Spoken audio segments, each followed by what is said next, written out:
उत्तर प्रदेश के वाराणसी में काशी तमिल समागम शुरू हो गया है। ये समागम 1 महीने तक चलेगा। पीएम नरेंद्र मोदी ने काशी तमिल समागम का उद्घाटन किया। इस दौरान यूपी की राज्यपाल आनंदीबेन पटेल और मुख्यमंत्री योगी आदित्यनाथ भी मौजूद रहे। काशी हिंदू विश्वविद्यालय में 1 माह तक चलने वाले काशी तमिल समागम से प्रतिभागियों का उत्साह देखने वाला है। इस समागम से उत्तर और दक्षिणी की साझी संस्कृति महसूस होती नजर आएगी। जिला प्रशासन के अधिकारियों की माने तो इस समागम में तमिलनाडु के 3 केंद्रों से 12 समूहों में लगभग 2500 लोगों के सम्मिलित होने की संभावना है। काशी के केदार घाट पर 5 पीढ़ियों से रहने वाले तमिलनाडु के चंद्रशेखर द्रविड़ ने कहा कि प्रधानमंत्री नरेंद्र मोदी ने तमिलों के लिए जो प्रयास किए हैं उससे विश्व भर के तमिल गौरवान्वित हुए हैं। चंद्रशेखर द्रविड़ काशी में कर्मकांड और संस्कृत की शिक्षा देते हैं। उन्होंने कहा, तमिल और काशी का जुड़ाव युगों युगों से रहा है। तमिलनाडु में काशी, शिवकाशी, तेनकाशी, वृद्धकाशी नामक स्थान आज भी काशी तमिल के जुड़ाव को बताते हैं।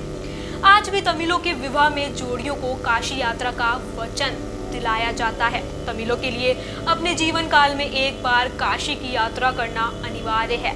ये समागम उत्तर और दक्षिण की साझी संस्कृति को और नजदीक लाने का काम करेगा।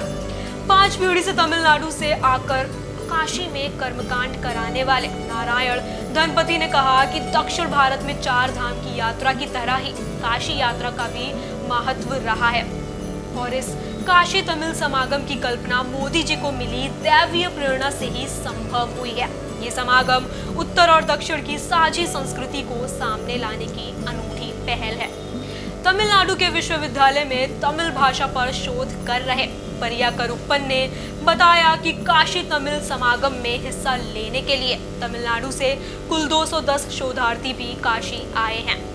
काशी तमिल समागम भारत की 2 महान संस्कृतियों के बीच संपर्क और संवाद को गति व प्रगाढ़ता प्रदान करेगा।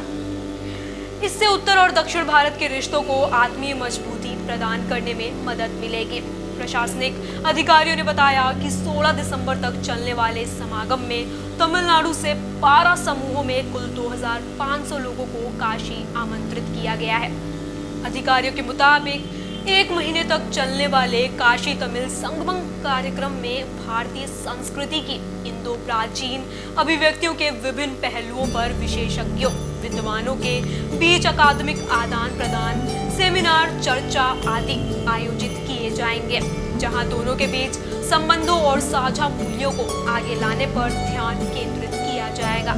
अधिकारियों ने कहा कि इस समागम का व्यापक उद्देश्य ज्ञान और संस्कृति की इन 2 परंपराओं को करीब लाना, हमारी साझा विरासत की एक समझ निर्मित करना और इन क्षेत्रों के लोगों के बीच पारस्परिक संबंधों को मजबूत करना है। अधिकारियों के अनुसार तमिलनाडु से आए समूह काशी की ऐतिहासिक महत्ता को समझेंगे। इस दौरान तमिलनाडु की विभिन्न सांस्कृतिक टोलियां काशी में अपने सांस्कृतिक कार्यक्रम पेश करेंगे। उन्होंने कहा कि एक भारत श्रेष्ठ भारत की समग्र रूपरेखा और भावना के तहत आयोजित होने वाला ये संगमम प्राचीन भारत और समकालीन एकता को मजबूत करेगा। अधिकारियों के मुताबिक काशी तमिल संगमम ज्ञान के विभिन्न पहलुओं साहित्य, प्राचीन ग्रंथ, दर्शन, आध्यात्मिकता, संगीत, नृत्य, नाटक, योग, आयुर्वेद, हथकरघा, हस्तशिल्प के साथ साथ आधुनिक नवाचार, व्यापारिक आदान प्रदान, एजुटेक एवं अगली पीढ़ी की अन्य प्रौद्योगिकी आदि जैसे विषयों पर केंद्रित होगा। इन विषयों पर विचार गोष्ठी, चर्चा, व्याख्यान, कार्यशाला आदि आयोजित किए जाएंगे, जिसके लिए संबंधित विषयों के विशेषज्ञों को आमंत्रित किया गया है। ये आयोजन छात्रों, विद्वानों, शिक्षाविदों, पेशेवरों आदि के लिए भारतीय ज्ञान प्रणाली, शिक्षा एवं प्रशिक्षण से संबंधित कार्य प्रणालियों, कला एवं संस्कृति, भाषा, साहित्य आदि से जुड़े विभिन्न पहलुओं के बारे में जानने का एक अनूठा अवसर होगा।